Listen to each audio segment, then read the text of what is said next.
8 mins. Prepare the potatoes. Peel the potatoes, optional but recommended for classic chips. Cut them into your desired chip thickness. Around 1/4 to 1/2 inch thick batons work well.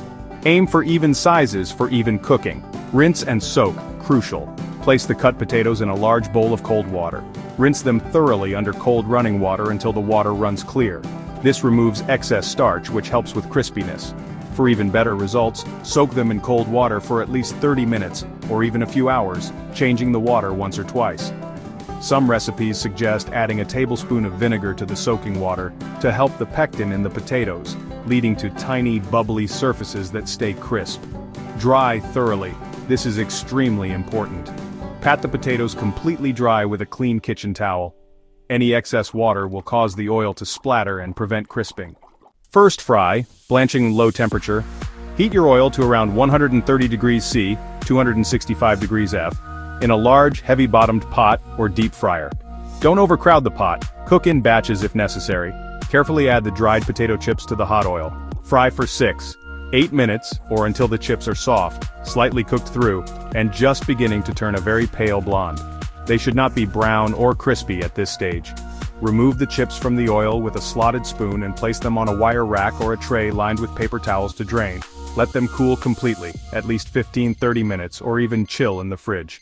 This allows the interior to become fluffy and the surface to dry out further. Second fry, crisping high temperature.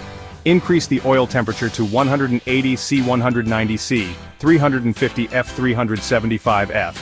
Carefully return the cooled chips to the hot oil in batches. Fry for 2-4 minutes or until they are golden brown and wonderfully crispy. Remove the chips and immediately transfer them to a bowl lined with fresh paper towels to drain any excess oil. Season immediately. While still hot, sprinkle generously with salt. You can also add a few sprigs of fresh rosemary or thyme to the oil for the last few seconds of the second fry for added flavor.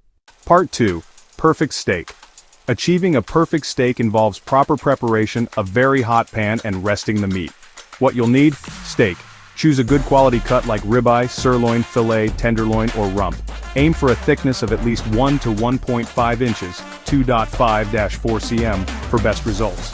Oil, high smoke point oil like vegetable, canola, or grapeseed oil. Seasoning, generous amounts of flaky sea salt like Maldon and freshly ground black pepper, optional for flavor. Butter, garlic cloves, smashed, fresh thyme or rosemary sprigs. Heavy-bottomed frying pan or cast iron skillet, crucial for good searing. Tongs meat thermometer, highly recommended for accuracy. Wire rack and plate board for resting. Instructions: bring to room temperature. Take the steak out of the fridge at least 30 minutes to 1 hour before cooking. This allows for more even cooking. Pat dry and season. Use paper towels to pat the steak thoroughly dry on all sides. This is essential for a good crust.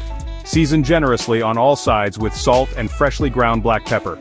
Don't be shy with the salt. It helps form a delicious crust. Heat the pan. Place your heavy-bottomed frying pan or cast iron skillet over high heat. Get it smoking hot. This is crucial for achieving a good sear, Maillard reaction. You can add a drizzle of high smoke point oil to the pan just before adding the steak, or oil the steak directly. Some chefs prefer not to add oil to the pan and let the fat from the steak render down. Sear the steak. Carefully place the seasoned steak into the hot pan. Don't overcrowd the pan. Cook 1 or 2 steaks at a time depending on pan size. Cook for 2-4 minutes per side for the initial sear, flipping frequently, every 30 seconds to 1 minute for a more even cook and crust. For added flavor, optional. During the last few minutes of cooking, add a knob of butter, a few smashed garlic cloves, and sprigs of fresh thyme or rosemary to the pan. Tilt the pan and use a spoon to baste the foaming butter over the steak continuously. Also, sear the fatty edges of the steak using tongs. Check for doneness. The best way to check for doneness is with an instant red meat thermometer inserted into the thickest part of the steak, away from any bone. Doneness guide: remove steak from heat when it reaches the lower end of the range, as it will continue to cook while resting. Rare: 50 degrees C to 52 degrees C, 120 degrees F to 125 degrees F. Cool red center. Medium rare: 54 degrees C to 57 degrees C, 130 degrees F to 135 degrees F. Warm red center, most popular. Medium: 60 degrees C to 63 degrees C, 140 degrees F to 145 degrees F. Warm pink center.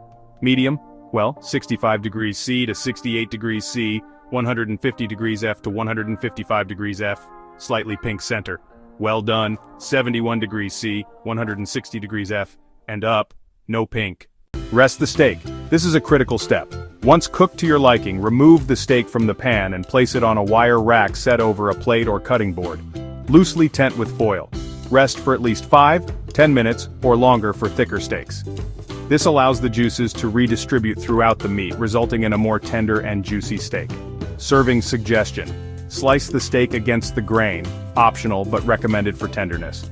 Serve immediately with the hot, crispy chips. Sauces optional. Classic choices include peppercorn sauce, a creamy rich sauce with cracked black peppercorns. Béarnaise sauce, a classic French sauce similar to hollandaise, made with egg yolks, butter, vinegar, and herbs.